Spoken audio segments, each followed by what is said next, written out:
And the important thing is to understand embryology. And the embryology of the brain doesn't stop until somewhere between 65 and 80. And the men in my study at 95 like being 95. They enjoy life, and cognitively, the top half haven't changed very much since they were 80.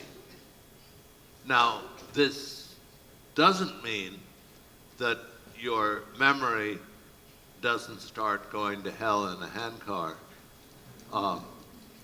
at 30. And just to cement the tie of Marty Seligman to positive psychology and taking this idea of being hopeful about the world and to make it different from all of the salesmen that give you supplements to your diet that isn't nearly as important as to be able to metabolize love, is my favorite bumper sticker, which is happiness is drive reduction. Joy is connection. Okay, so let me begin my story. That when William Grant gave Harvard the money and I began working on the study, the conventional wisdom was that by William James, famous American psychologist, that after 30 you're set in plaster. Adult development stops. And it was, Erickson had a clue, but Erickson did his research from an armchair. And the nice thing was the Grant study was carried out watching grown-ups grow up in real time. And the basic finding was that people continue developing all of their life. And at the key of this wasn't cholesterol, which didn't predict anything.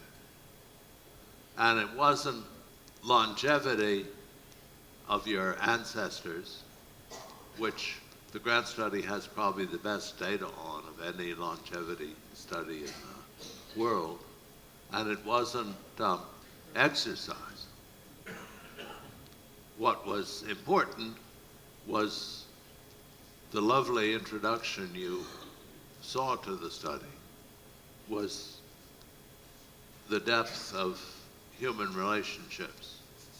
So that whether you were a poor scholarship boy or your parents were like John Kennedy's millionaires during the Great Depression, made no difference in your income when you were 80.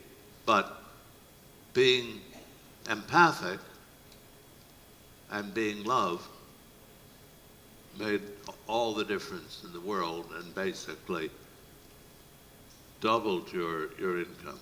Just based on your own experience, what was the kind of the takeaways, the three most important takeaways you took after all those years? So I'm sorry because unfortunately you're not let me just do the last slide. And this one was what he wrote to his 50th college reunion. Before there were dysfunctional families, I came from one. The truly gratifying unfolding has been into the person I've slowly become, comfortable, joyful, connected, and effective. No mention of happiness there. That children's classic, The Velveteen Rabbit tells how connection is something we must let happen to us, and then we become solid and whole.